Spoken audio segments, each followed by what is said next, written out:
And we are live. This is Dr. Paul. Thank you guys for being here. I am honored to welcome a somewhat new friend, somebody I connected with at a medical conference recently.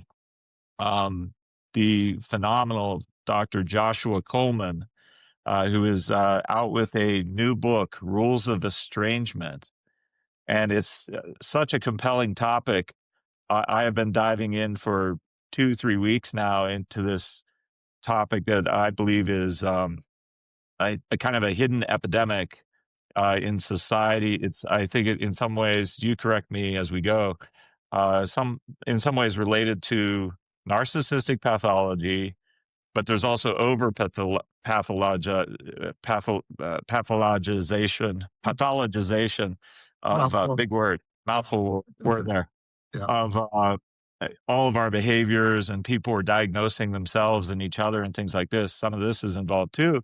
But what a painful area of life when family members, whether it's grandparents, parents, adult children, teen children, children, and other kinds of family relations, use some of these modern terminologies, especially no contact. So you have things like gaslighting. Everybody's using that term. Journalists everywhere using that term, alright. and the narcissistic fog, and getting gaslit, getting no contact cut off. There's value and validity in some of these terms. I've come to believe. I've studied it heavily for the last 3 years to brush up on what this is, but also it can really be overdone. And Dr. Coleman was very recently on Oprah. I hope you see it on YouTube in its entirety. It's about an hour and 15 minutes. Incredible, just as usual with Oprah. I used to watch her, tape her every day, uh, which my guy friends would be like, what are you doing? I'm like, it's very rich. I'm like learning psychology through this. So your appearance on that was, I just loved it, and just meeting you personally, you're such a kind, empathic, wise person. You're like a person I would go to when I didn't know what to do about a patient. That's very Is kind. the Thank sense I you, get sir. from you. So thank you. Oh, Welcome. thank you. That's very nice of you to say. Yeah, it was a great to meet you as well. So, Dr. Coleman, let's dig in a little bit to, what is your subject matter, estrangement within families. And for those who maybe never heard of this but kind of know what it means intuitively, how would you introduce them to the idea and its importance to our lives, really all of our lives? Yeah. Well, I think of estrangement as a formal cutoff, between somebody in the family. My specialization is primarily with uh, parents, because typically, if an estrangement happens, it's usually the adult child that initiates it, not the parent. And statistically, a large study out of Cornell with Carl Pillemer found that 27% of adult children are estranged from a family member today. Another study out of Ohio State found that 26% of fathers are estranged from an adult child, and 22% more likely to be estranged from a daughter. Other studies talk about the high rates of estrangement with siblings. Grandparents are, if an adult child cuts off a parent, they typically deny them access to the grandchildren as well. So it's a pretty serious problem in our culture and society at large. One of the things that seeing you alongside some other therapists and Oprah that really struck me was that this is a spectrum we're talking about, and I'm not saying autism. It's a spectrum of what do we call maturity? Because that term came up a lot. What is maturity? Yeah. Nobody seems to know. I think old school people kind of know what it is Right. and was, and it used to be defined by theorists. But today we use such terms as authenticity, emotional intelligence is the euphemism for maturity. People don't like to be told they need to grow up, but I know I need to grow up. We always are growing. We're growing up We're until always yeah, growing up. basically, yeah, right. Right. So there's nothing wrong with, thinking about what is maturity and what is character virtue.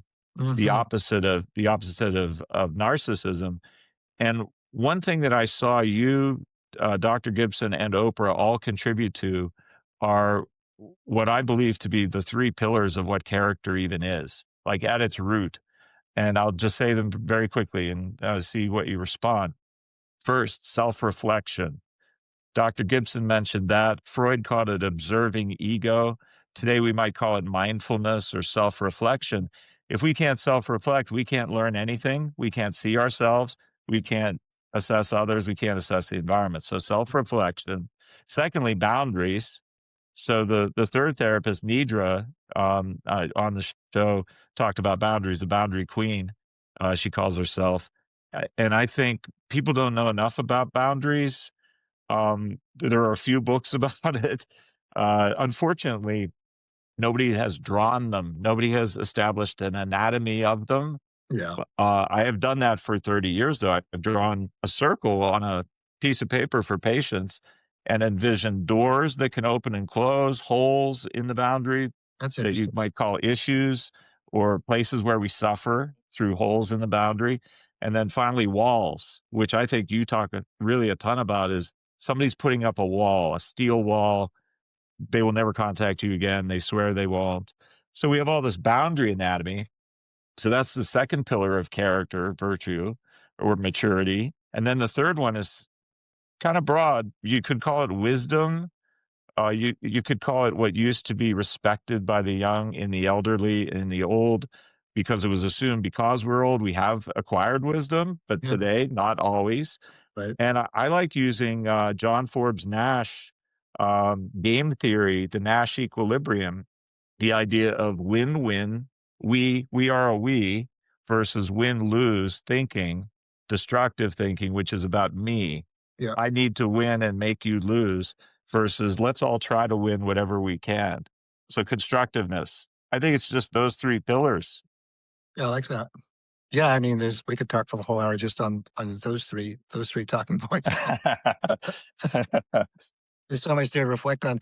Yeah, I mean, just starting with self-reflection, we have a saying in family therapy that family therapy can only proceed as quickly as the least healthy family member. And that's true in terms of parent-adult child reconciliation. Sometimes it's the parent who can't kind of do enough work to heal the relationship, and sometimes it's the adult child. And I think part of the problem that we're having in our larger culture is that there's a kind of a lionization of the adult child's perspective because they're protecting themselves from abusers and traumatizers. Um, Right. and there's kind of a diminishment of of the parent's perspective, and so often on some of the forums for the adult children, social media, you see things like, well, people wouldn't cut them. People don't just cut off parents unless they have really good reasons, and it's kind of like, well, on the one hand, yeah, it's just that the really good reason isn't necessarily because the parent deserves it. They might have cut the parent off because their spouse said, choose them or me, you can't have both, because they're married to somebody who's troubled. They might have Right. cut them off because they've got brainwashed after the divorce to hate the other parent by an alienating parent. They might have cut them off Yes. because their therapist said, oh, your parents were traumatized you. They may have cut them off because they're mentally ill. So the idea that it's the parent that's always at fault, I think, is very problematic, because sometimes it's the adult child who lacks self-reflection, but sometimes it's the parents. But I think, part of my goal, my mission is to sort of, balance out this conversation, because I think right now it's really dominated by this sort of idea that estrangement is always this kind of virtuous act in the protection of one's mental health, and it's just not necessarily. That's something I thought was interesting. I saw you discuss in some depth with Oprah, where you were talking about how, depending on the perspective of which child in which order was it, they all have a different experience of each parent. I know that in my own family. I'm one of four siblings, Me too. and none of them believe exactly the same things I do about our mom or our dad. It's like they have entirely different worldviews Yeah. of the parental roles. I thought that was fascinating too. Yeah, it's the idea of separate realities. Same for me. I have two brothers, and we all have kind of different views of our parents depending on our birth order and temperament. The temperament that we're born into, which is that was very much determined by genetics, as you know, is really the filter that we experience life from. So if we're born with a proclivity towards neurosis, which would make us very pessimistic and more tend towards worry and perseveration and rumination and the like, we're probably going to view our parents or other family members in a more dark, downward way than if we're born with a more sunny, optimistic outlet. And that's going to affect how we interpret the parent's behavior. And so, what I tell parents is you can't just say, oh, you were born that way. You still have to empathize with them because that's their lived experience. Right, right. What about the concept of how Western culture has evolved from whatever kind of solid roots you want to call them, whether it was more prominent religion or spiritual practice, decades or even centuries prior, the value of family, the value of marriage, sanctity, the idea of vows, um, the honor that went with the name, husband or wife, spouse, parent. And then today, we've become this more disconnected, me-centered. It almost seems just plain narcissistic to me that if we're all me-centered, it's all about me, my personal growth, my mental health, rather than having some kind of cohesion or units or, as you guys said, tribes on the show. How do you think things have evolved to bring us here, and then where do we go from here? And what is your mission in that context? Yeah, no, I think you put your finger on sort of the most important part of this, the profound change that's happened in family life in the past half centuries. But really, it's kind of the mark of modernity. That if you think of Rousseau's statement that um, um, man is free, but everywhere lives in chains. So the was that Uh, identity we had to be kind of liberated from the way that society imposed its will upon us and really kind of have this coercive influence. There's really been the continuous evolution of that into the present, where it's really even stronger than ever. And so the Canadian philosopher Joseph, I think it's Joseph Taylor. I always forget his name, but he talks about the evolution in modernity from the mimetic to the poetic.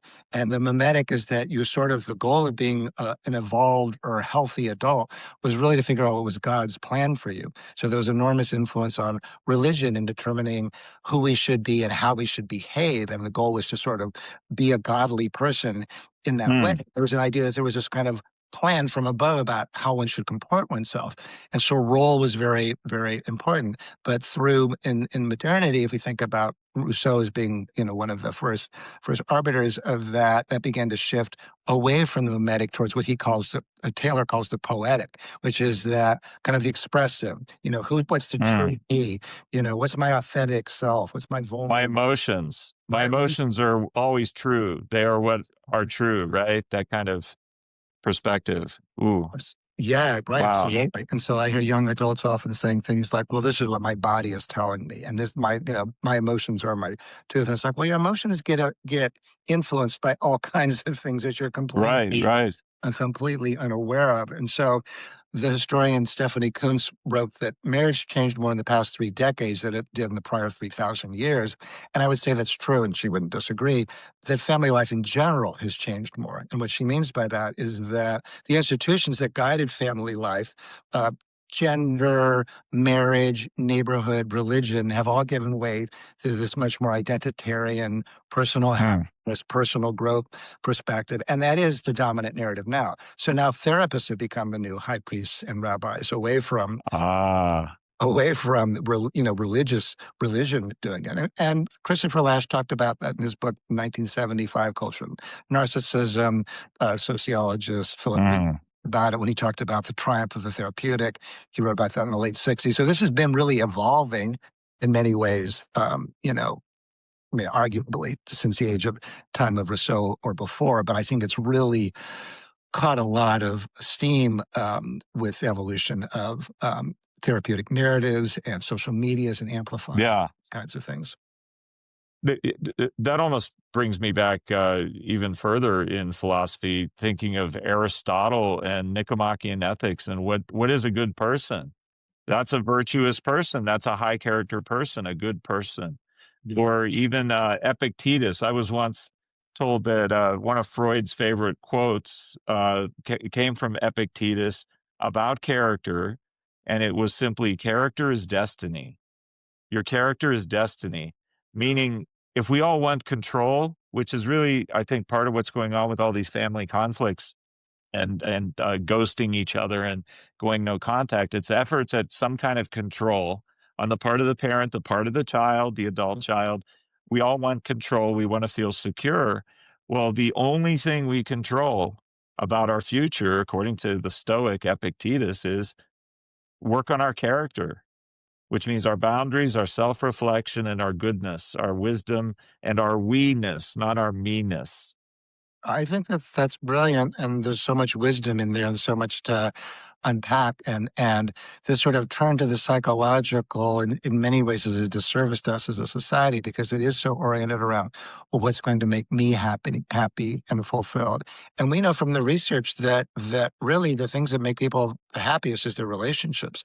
And there's research, say, by Iris Mauss, Mauss, at Berkeley, who found that in those cultures where happiness is defined in terms of group identity, group participation, relationships, that those people are generally much happier than in those societies like Mm. ours, which are much more preoccupied with my own identity, my own personal growth, my own happiness.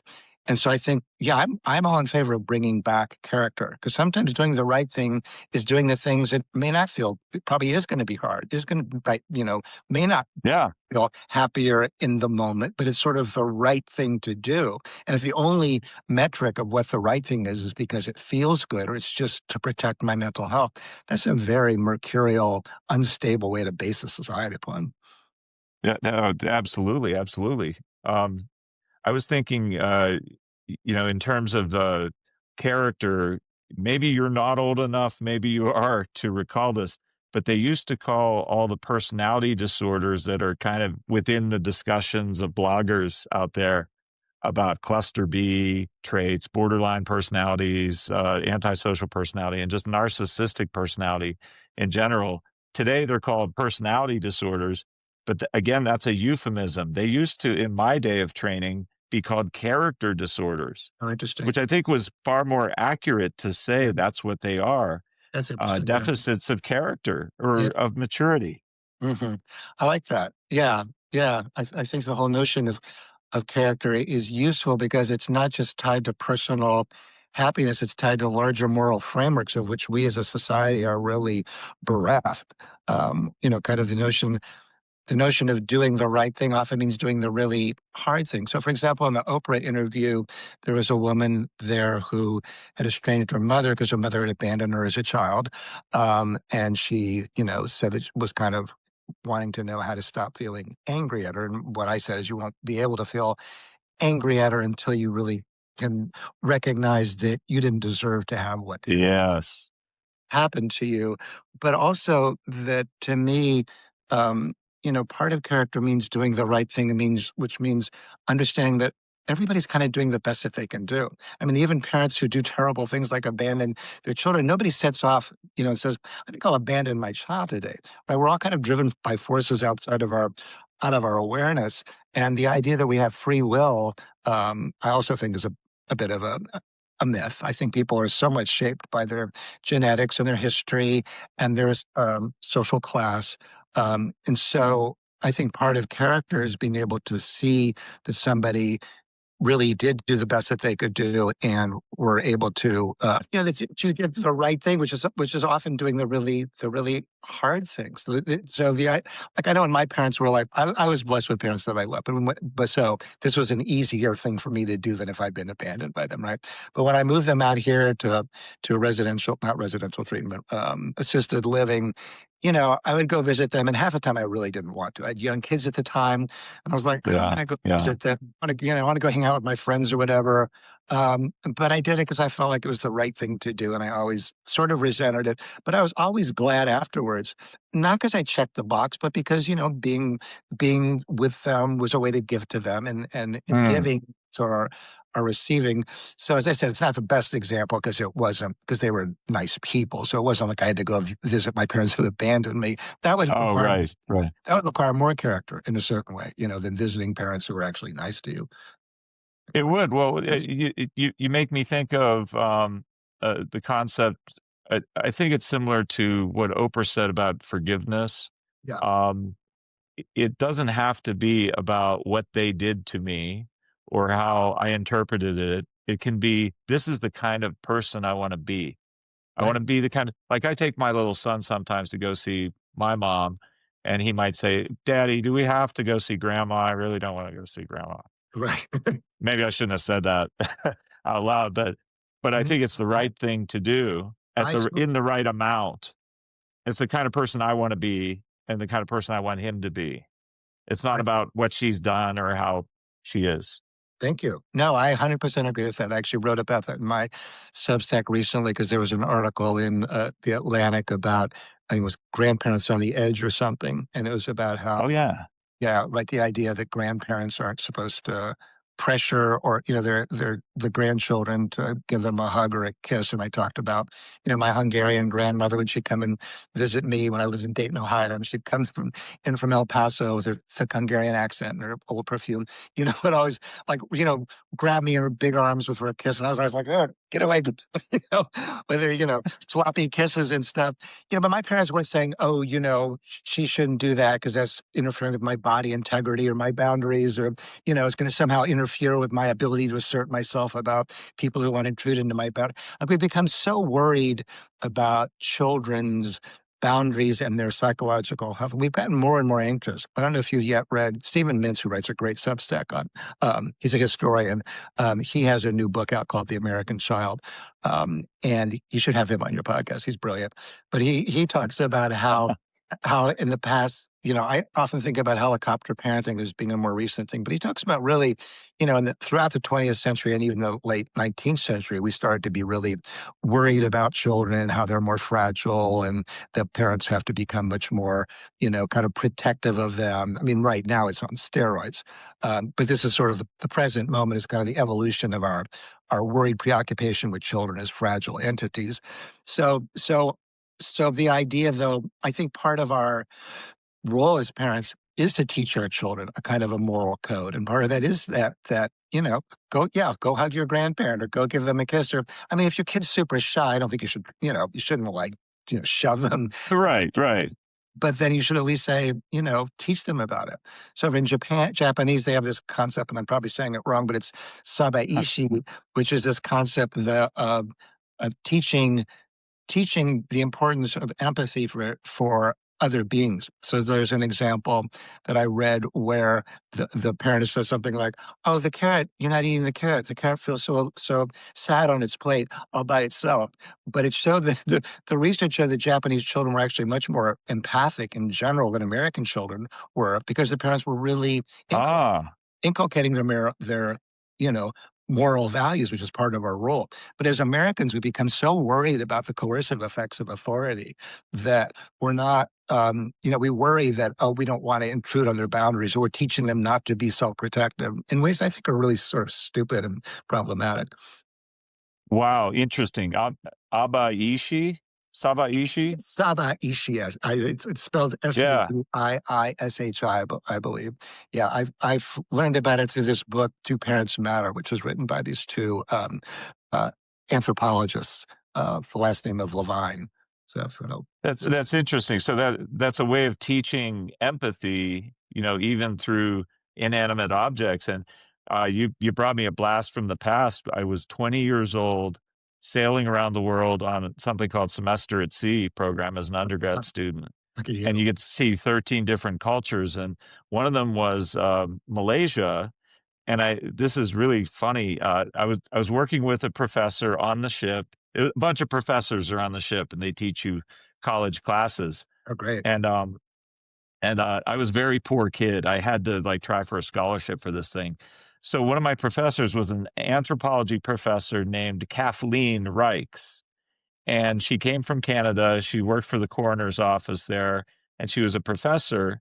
This is before she became a famous author, Kathy Reichs, Oh, who created the TV show Bones. oh, you're kidding? Oh, If wow. it Yeah, she was my professor, and Wow. she was so kind. She encouraged me to do a field study of a group of aboriginals in Malaysia in the middle of the jungle called the Samai. And the Samai are known as one of the most peaceful peoples on the planet, but their culture still works even though they're incredibly peaceful.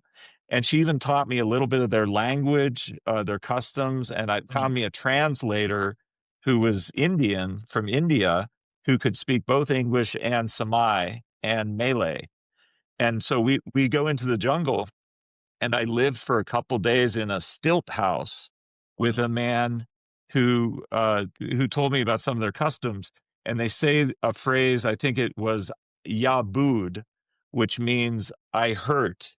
If somebody asks you to do something you really don't want to do, you're just, whether you're a child, adult, you're just allowed to say "yabud." That hurts. I don't want to do it. That's interesting. So, so it sounds like overly permissive, and yet, as a cultural framework, there's enough structure and rules that you must stick with what the culture has set boundaries around, even though you can refuse to do things. As a child, you could refuse your chores if you want. But Wow. then the parent works with the child and says, okay, well, if you refuse to, go get the meat, uh, from down below where we stored it, you could get very hungry, and that would feel yabud as well. So what do you want to do? Yeah. What do you think of that as far as the Japanese idea and empathy and permissiveness that still can work? No, I think it's really interesting. Yeah, I mean, in saying I heard, it is sort of an invitation for the parent or the other person to feel empathic, and it's a more of a relational invitation. I mean, it could be manipulated like anything, right? But it is a more Yeah. relational invitation than just saying I don't want to. I was my honeymoon many years ago. We went to Bali, and one of the things I learned from the Balinese Oh, was that. wow. Have you been there before? I haven't. Hawaii's as far as I got into that into that region. It was beautiful. Wow. But the Balinese have people's names are in the order of birth that they are. So each person's name is, like I was Katort, which I think is the third or the second. The second. I might be misremembering. This was like 30 years ago. But I was so interested that even your name is in relationship, and as our culture, the culture of individualism is in many ways antagonistic to relationships because it all has to be predicated upon whether the relationship is working for me, which is what the British sociologist Anthony Giddens calls the pure relationship. He said that we've evolved Mm. the present moment is the idea that relationships have to be purely constituted upon whether or not it's in line with our personal goals and happiness, which is very much different than thinking of yourself, in terms of your birth order. So if, we met and we introduced ourselves to each other, I'd be like, I was number two, maybe you'd be number three or whatever, but it all, automatically you're sort of describing yourself in relationship to other people. And in most of the world, Joseph Heinrich talks about this in his book, The Weirdest People in the World. The rest of the world, group identity, family identity is really the primary way that people identify themselves, which is very much at odds with Western, particularly American ways of identifying oneself.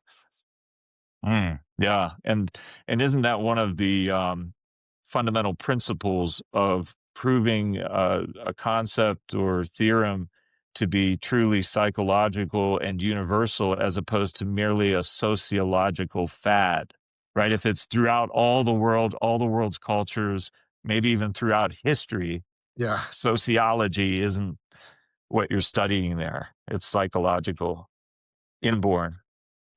Right. Interesting.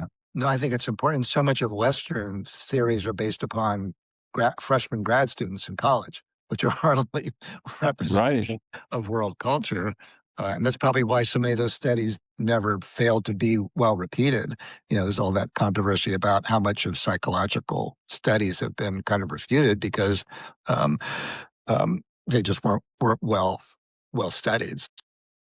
So, I was thinking about, back to Oprah. It was so well structured and constructed as a conversation. And there was you, there was Dr. Gibson, and she wrote about emotional immaturity in Emotionally parents, immature parents. Yeah. emotionally immature parents.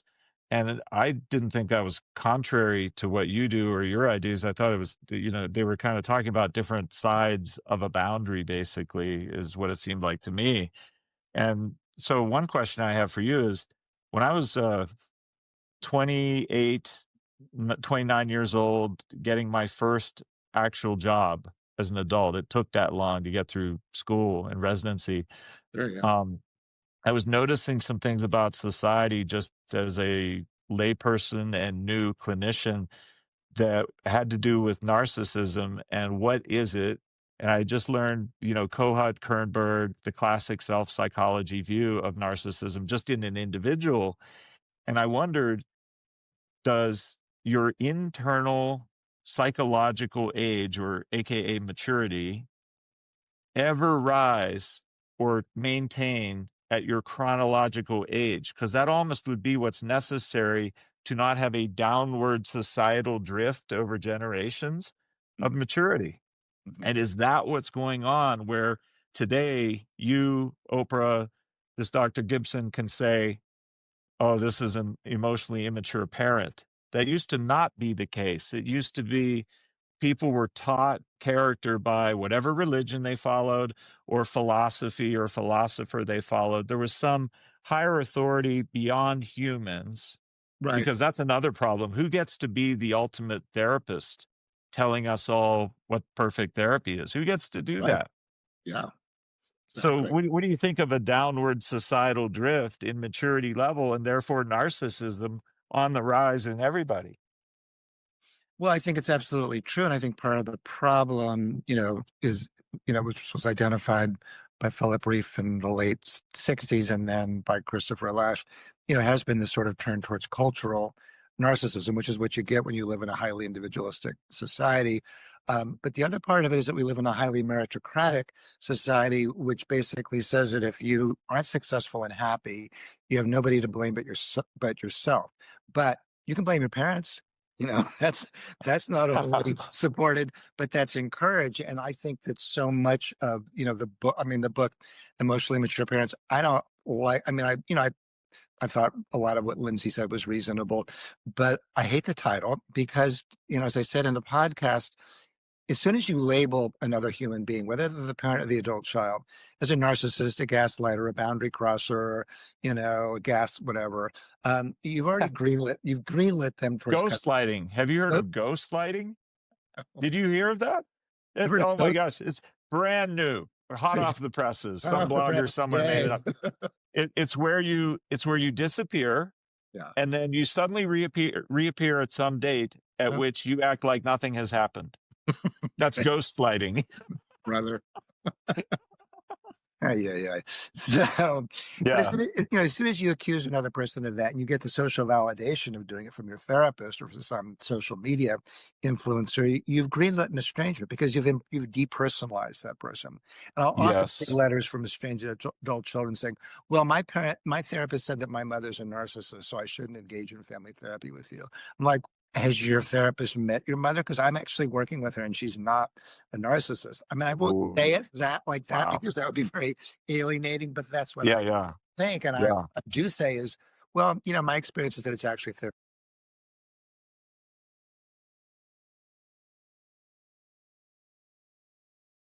the person in your situation feel like if somebody's estranged themselves, that they're doing it for reasons that it's really important for the parent to understand. And I tell the parent that in advance as well, that I'm mostly there. If your kid's estranged, if they come into therapy, I'm mostly there to help you do a deeper dive into understanding why, because you're never going to be reconciled unless you do.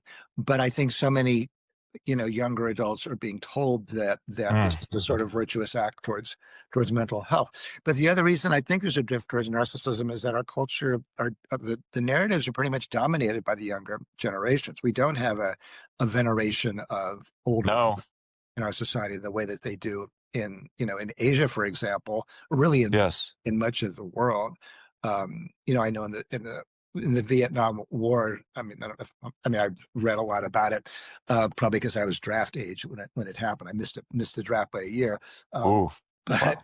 but there God. was this thing called the Strategic Hamlet Program, where they just displaced wide members of the population. And one of the things that was so disruptive to the Vietnamese people was that they basically disrupted the funeral sites where people would go and pay homage to their dead relatives. And ancestor worship is a very big part, of the culture. Whereas the United States, it's like, we don't worship our ancestors. We, if anything, we vilify them.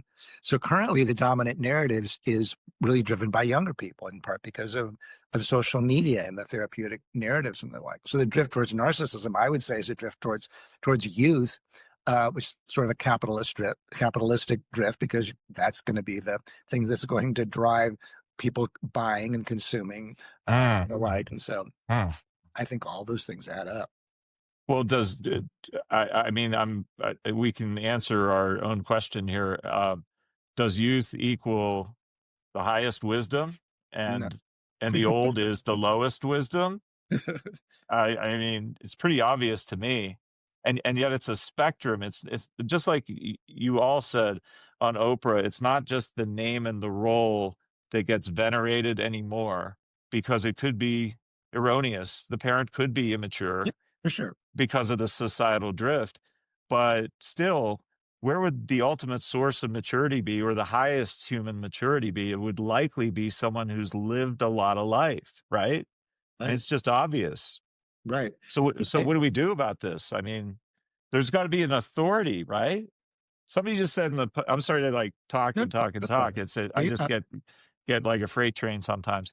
But No, me somebody just too. said in the bottom of here in the comments, they said, "What about if you don't have faith, then who's the authority as the ultimate therapist, or guiding moral principles?" Yeah. And wow, I kind of see the point of this. Even if you weren't religious at all, even if you believe nothing, even if you're an atheist, I'm not, but if you were, just saying, okay, yeah, there can be a God who is not human, would solve the problem, because then none of us gets to be the master therapist telling all other therapists how to behave and what's wise. Right. Just Well, that's it existing in your head that there's an ultimate authority that's not a human would be what's it. useful. There have been studies done that, where they'd have somebody in a situation where they could cheat, to get more money or whatever. These are Oh experimental. yeah. And Yeah. we've heard of these. And if the person's, if they mention God in the sort of casually part of the conversation, people are much less likely to cheat than if they don't. So we are influenced by these ideas. But I think it goes back to what Taylor talks about, the evolution from the mimetic to the poetic, where we live in the poetic, which is much more oriented around our personal happiness and personal growth and authenticity and identity and the like. And we don't, there's not a larger authority that we can turn to. And I think it goes back to your point earlier about character, because character, and if it's not founded upon religious principles, what's it founded upon? Right now, we don't really have the anchors to that. And I think that's why we have such high rates of mental illness and social isolation and loneliness and all of the above. It- I'm kind of stuck on this in a good way, Yeah. because I love thinking of possible routes to solutions of Mm. things. And this never occurred to me before talking to you right now, that if there is no authority, then we are doomed to become tribal, and we're all doomed to become the master therapist of everything Yeah. in our heads. Eventually it'll drift that way. Yep. But if people are offended by religion, or they're offended by the male female dynamic and patriarchy and all this stuff that's gotten in the mix, and we can't go back to although I see religion on the rise in the youth, yeah, Yep. that's a real thing. It is. Um, if religion never comes back full force the way it once was, who gets to be the authority? There's got to be one somehow. So where my mind then goes is, if it's not God, if you don't have spirituality, or you don't have a religious practice, Hmm. at least there's got to be veneration of history. So I might venerate Freud, who invented this, happened to be the one that got to invent it. It would have been someone else otherwise. And Kohut, Kernberg, maybe even people living today, Martin Seligman, perhaps, Hmm. studying these things, positive psychology. There's got to be some scientific principle or historic proven track record of wisdom somewhere that gets to be the authority, because it can't be me, and it I maybe know, is not you. I Maybe know, it is you. I nominate you, Paul. I think you should be the president. Maybe it's you. I'm not sure. Maybe it's Oprah. um, Well, so, thank you. No, sorry, go ahead. well, I get my last little topic, before we, wind up in 10 minutes or so, is some people don't like this, like other clinicians, academics I've talked to, who are very, very type A, data driven, nothing else but data. The ones that love the big five and think of nothing else but the big five, which The all big it is a giant data set. the big five, just so people who don't know, is you want to just explain what it is Yeah, for? yeah, please. No, please, you'll do a better job than me. It's more your wheelhouse than The big five are the genetic proclivities towards what the five character traits of openness to the acronym is OCEAN: openness to ocean. experience, conscientiousness, extroversion, agreeableness, and neuroticism. And they all exist on a continuum. And it explains something like 50% of personalities that we have. So anyway, I wasn't sure if everybody knew that. So anyway, go ahead. Yeah, well, it's the most accurate personality typing system, categorization, taxonomy Yeah. that has ever existed. And my understanding is it's data pulled from the entire linguistic set of the internet and just pulled into categories where words were clustered together according to similar meanings. So all it is a giant thesaurus that's incredibly accurate and somewhat predictive of our behavior, all of which is great. But you know what I never liked about it? And if people don't like me for this, too bad. I Mhm. never liked that it was not started with a theory or synthesis of some theories, which then you went out and found the data based on a theory. To me, that's science, whereas this is like data. Right. No, I This agree is with like you. data gathering. It's Yeah, and I think accurate. well, and Joseph Heinrich in his book, "The Weirdest People in the World," weird is an acronym for Western educated, industrialized, rich democracies. Really, really great book if you haven't read it yet, or people on the call if you're intellectually minded, I highly recommend it. It's really interesting.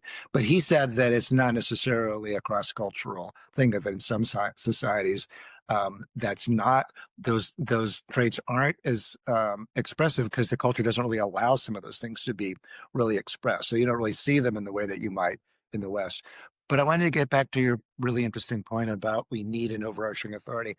I don't know if that's going to happen in the US because we're just so ethnically diverse and we're not really a melting pot. I wish that we were, but the divisiveness of the way that the politics exploit the divisiveness and the tribal nature of our society, I think makes it really hard for us all to have a kind of more unified theory of humanity and behavior and the like, because we're also different. We come from different countries, from different cultures. Many of us speak different languages, or we're bilingual, or we're mixed race.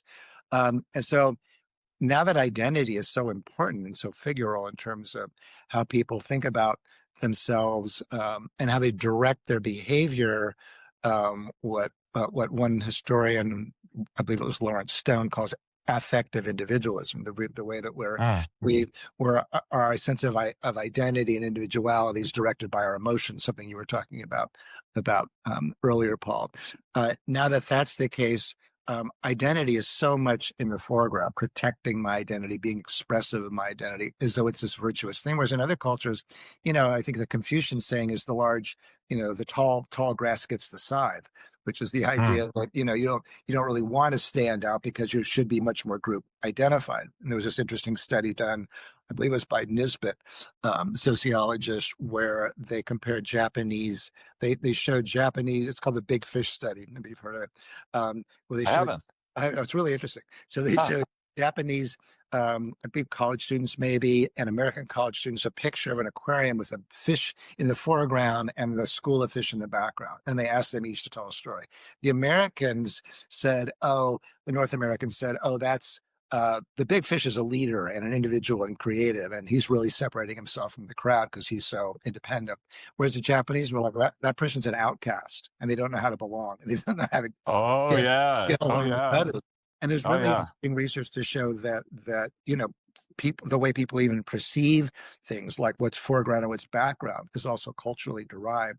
So I just think part of the problem in the United States is that we can't say, oh, we're all French. We're the opposite of the East. We're the opposite of Asia, right? We're not a Exactly. we. We're definitely me. Rugged individualism, right? Exactly right, and that's I think it's a really serious problem. And now we have a president who really exploits all those differences and amplifies fear and divisiveness and racism and bigotry in all kinds of ways. And so, I mean, ideally, the president would be that person, but even when you do have that kind of a president, you have the opposition, the opposing Well, party. half the populace will disagree and the other half will agree. And just like Right. somebody said just now down in the comments, they said, okay, well, if you can't have faith and it's got to be your favorite actor or politician and that's the ultimate authority, well, Yeah. they're not qualified either. And Right. the current president isn't qualified. The past president isn't Mm. qualified. They're humans, right?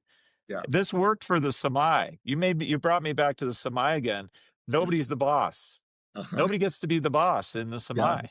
It's like everybody is interacting as a we. There needs to be harmony in the village and they need to be fed and people automatically do some labor when it's needed and they don't want to do what they don't feel like doing and that's fine, but if they don't there'll be consequences. But nobody's the boss. It Yeah. works for them. Why could it not work for us where we even if you arbitrarily said, "You know what? God is the giant spaghetti monster and only God gets to dictate the morality of what's good and what's right. So respect this giant spaghetti monster." At least none of us would get so arrogant as to take charge and say, "I know better than any other therapist. I know better than any other philosopher." We'd be like the Samai more. Well, what's interesting is that if you look at the history of early settlers from Europe in the U.S., in many ways, they really shaped the American ideals because one of the things that the Europeans found when they interacted with the Native Americans was that they were egalitarian and there wasn't a specific leader. And that was kind of Mm. revolutionary to them, that they didn't have a king and the chief wasn't necessarily, organizing, telling everybody what to do. It was very much Yeah. valid, and it really affected them, and in many ways influenced the Constitution as well. But I don't really, I don't want to be a pessimist, but I don't really necessarily see how we get back to that when there's so much reward for divisiveness, and we have the AI Mm. and social Yeah. media Yeah. algorithms really amplifying negativity. I don't know what the solution is. I think, these kind of conversations, I think where we can sort of, I mean, my mission is really to encourage a much more collaborative, forgiving, compassionate perspective, both from parents and adult children and family in general, because I think that family is really important. I don't think we're just Mm. individuals. I think family, is the foundation. But I also think that, I mean, there are, I don't know that we need to say this every time, but yes, there are truly abusive, awful people, uh, Sure. who it's understandable people would cut them off or need to cut them off. But I think so many people are being led to misidentify who those people are in the society. And I think it's Oh really, yeah. I think it's this is almost mutual bullying. The concept of the dark triad traits or dark tetrad traits. I mean, a yep, psychopath is rare. A right, psychopath is an incredibly rare thing. I'm not sure I've ever actually met one yeah, or two or three that came close. right, same. Um, I've met a few one, actually. one, Yeah, one guy when I was 30, locked up, forensic prison thing, put me on his death list. I was officially on a guy's death list. right. And one day he asked for a Diet Coke, and I thought it was okay to give him a Diet Coke. And that took me off his death list. I mean, that might have been the one person that I've met in all my life that was really, really severe, like Hannibal Lecter level kinds of things.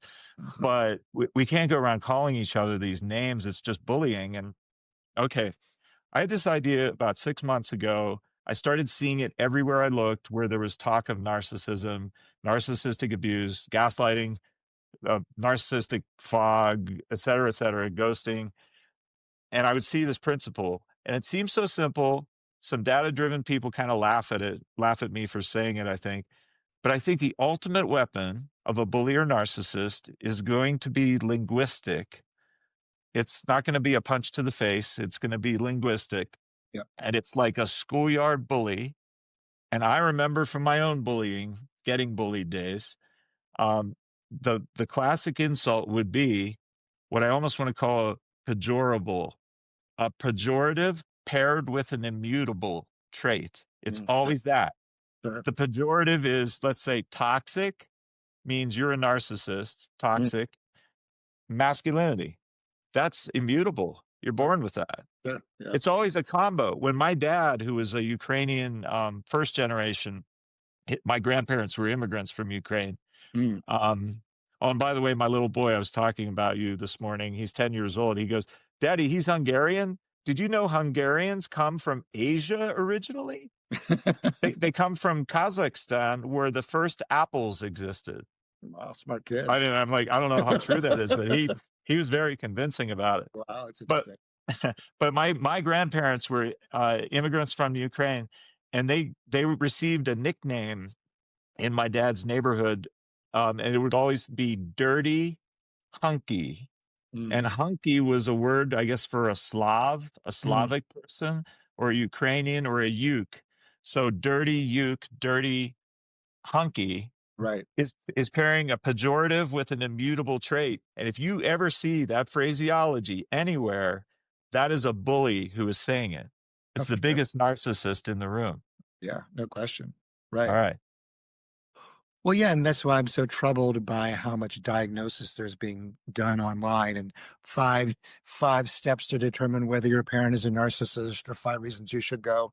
Your family member is a gaslighting you or a boundary crosser, because they're depersonalizing labels. It's kind of like in wartime. If we're battling the enemy, Mm, we develop names for them to depersonalize them. You always, and even if you don't, you talk about, we're going to go out and get the bad guys. And as soon as you label somebody right. the bad guy, but the modern American version is a narcissist or a gaslighter or whomever, you've just reduced that person's humanity down to zero. And true narcissism is also fairly rare. And even people who are genuinely narcissistic, and I wrote about this in a recent Washington Post column, they're also not necessarily beyond repair. So the idea that, anybody is completely hopeless before you've really given them a chance with a qualified therapist, I think is just wrong. And in many ways, it's just conflict avoidance and cowardice to not Yes. get a room with them. Right. What about, what about stories? And I'm curious, I'm trying to wrap a lot of things together here, a lot of variables. Sure. The idea of religion, the idea of spirituality, the idea of respecting our elders, at least in science, Freud, Kohut, Kernberg, all the rest, Menninger. Um, Around Freud's time, my understanding is there was philosophy predating psychology, and a school of philosophy, the hottest, most recent philosophy at his time, were the linguists. And the linguists believed the mind is structured like a language. So our minds are designed to digest stories. Hmm. They feed on stories. Right. And I love Jung. I can't help but love Jungian psychology. I think it is a direct mirror image of today's evolutionary psychology because I think they both talk about instincts. That's basically what an archetype is. Hmm. My question for you is, what do you believe, if any, the role of human storytelling that is rich and like Oscar worthy, or not even Oscar worthy, but just real, authentic? It touches all of our hearts. And does it contain a truth that we can't arrive at through data or through the big five or through a research study or through statistics, but is a truth because it's universal and it's just so well loved? What Well, stories do you like, if any, about oh, this, about estrangement? yeah. Well, there's so many paths to go down. I mean, I was very influenced by his, historian Yuval Noah Harari's book *Sapiens*, because he talks Mm, about how important stories were in evolution. And so, for example, he talks about how um, the Constantine in the fifth fourth century AD. He was the first Holy Roman Emperor, and one of the reasons that that became such a powerful military tool was that it was cross cross national. And being the Holy Roman Emperor, you could say, well, we're all united by Catholicism, whether you're Uh, Italian or any other country. So it was a story, but had enormous power. And I think the story currently that so many adult children are being told is that your your problems, your dysfunction, your unhappiness, your loneliness stems from your parents. And it's a very powerful story. It's a very compelling narrative because the sociologist Eva Luz says today our lives are plotted backwards. What's a dysfunctional family? It's a family where your needs weren't met. How do you know your needs weren't met? By looking at your present condition. And so what Luz is saying, and she says it more cynically, is that today people are being invited to assume that whatever issues that they have in adulthood are primarily caused by their dysfunctional families. And it's a very powerful narrative, particularly if you're really unhappy, because it directs the shame away from the self and it preserves, what Freud called the ego ideal. We all have an ideal self or person that we would like to be.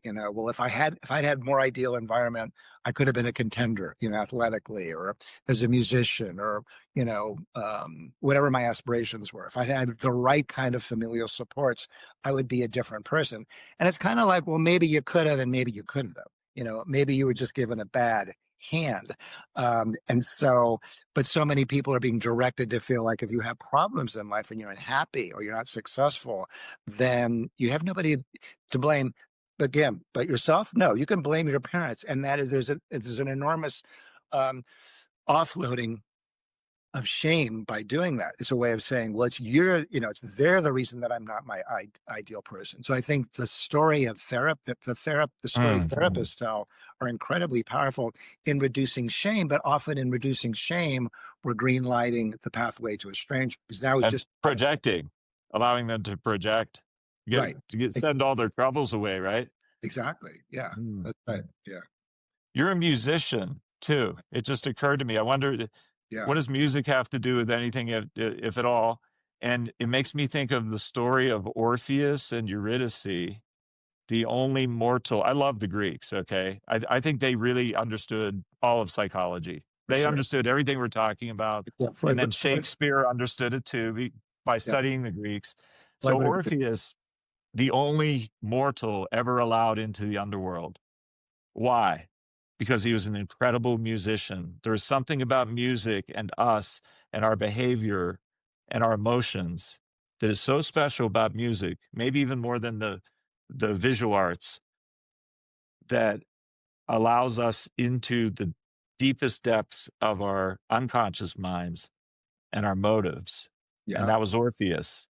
And he failed to win his estranged deceased wife back. He failed to bring her back to the surface, but he had a shot. Mm. Orpheus. That's So, a I good, mean, yeah. It's a any beautiful. reaction? It's a beautiful story. I wasn't familiar with that, but it's a beautiful story. I mean, to me, music it's a communal act. I mean, even when you're playing by yourself, you're still in communion with the musician who wrote it. And what I love about classical music is I don't know if there's other art forms. I mean, I guess there are. Maybe people who are dancers feel this way about dancing, but if I'm playing a Bach piece, I can actually, in some ways, really enter the heart and mind of Bach and really feel what he's Mm. feeling. I mean, you can do that if you're listening to it. You don't have to play it, but there's something about playing an instrument where you actually can feel that person's sort of knowledge and presence. And I think to your point, there is a kind of a knowledge that comes from music and a kind of a truth telling that comes from music Mm. and storytelling that exists without words and without language and is kind of cross national and cross ethnic and it is such a powerful art form. So yeah. Wow. Yeah. Have you have you seen the new, TV series, I believe on Netflix, called Black Rabbit, Mm, with 2 incredible actors, Jason, Bateman and, Jude Law, and they were 2 estranged brothers. yeah. I'd be real curious eventually to hear what you think of the series because it just blew me away. I couldn't stop binge watching it. Oh yeah. um, Yeah, yeah, no, I haven't, but it's good to know about because I'm always interested in finding new yeah. things to watch. Check it out. It's called Black Rabbit, and it's on Netflix. And part of the reason it's so good is that Jason Bateman is the truly dark triad brother, but Jude Law isn't without his faults. And it's almost a Cain and Abel story in a way. And it's estrangement and maybe reconciliation. I don't want to ruin it for anyone, but it's based on a real restaurant in New Oh York really? City I used to go to, the Spotted Pig, Oh interesting. which is now closed, and all the drama and news stories about that, and Mm. sexual harassment and bankruptcy and money problems and all kinds of stuff. But it's a Huh. little bit based in truth, but it's totally about estrangement between siblings, between two brothers. Oh no, Yeah. I'll definitely have to check it out. All right. I'm always looking for Great. new things to binge. That's awesome. Thank you. Well, Paul, Thank you, what do you Dr. Coleman. before you Amazing stop? What do talking you to you. work? No, I love talking to you too. What are you working on these days? Are you writing anything new? I mean, I know you've done a lot of stuff with couples and the like. And Yeah, my biggest areas are for 30 years human courtship. I believe there can be a cogent model that transcends culture, time, and is built from known principles, human courtship, do uh, your own matchmaking kind of a thing. I'm also big on getting men and women to respect each other and love each other again the way they have through all human history. So I'm into that. I'm mm, into Dr. John Barry and Martin Seeger, the researchers in UCL London, who uh, study males as a new field. mm. Men's psychology or male psychology is kind of a new thing because males are stoic. They never go to therapy. They don't like therapy. And it turns out that's normal for them Sure, because you can go crying while you're on a hunting party as cavemen trying to kill the woolly mammoth. You can't break into tears and share your secrets, right? sure. So it's built evolutionary, built into us. So I like that stuff. But what I've been told to do next, I don't know how to do it. I never thought of doing it, but I was told to write an autobiography by Wow. some founding people, let's say. Cool. Yeah, and I'm trying to get started on that idea. I'm just collecting stories from my Yeah. life, Great. Well, and I'd be so interested. I'd be interested to and read it. I'll tell you what I'll call it too. I'm going to call it "Angels on the Staircase," and the reason for that is that without going too deep into it, I had a recurring nightmare as a child. My parents were always fighting, divorcing, separating, back and forth. Never really had a home, a place to call home. So I don't know what my home is even today. I love traveling. The world is my home today. But I always had a recurring nightmare that war was going on, like the Vietnam War kind of thing. And I found a staircase hidden in rubble that I could go down this stone spiral staircase.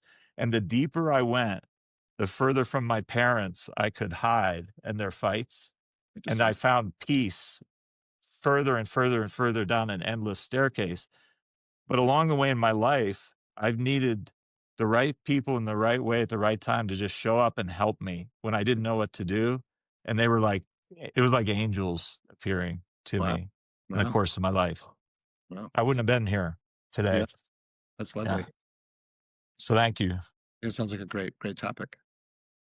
Thank you, sir. I can't wait to see you again in person, talk to you Likewise. again. Yeah. Let's do it I'll again. come to some medical conference out Sure. west, San Yeah. Francisco, Yeah. No. and we'll get together. Yeah. Let's definitely stay in touch. Thanks for having me on. It was a great discussion. Thank you. Okay. All right. Okay. I'll talk soon. Thanks.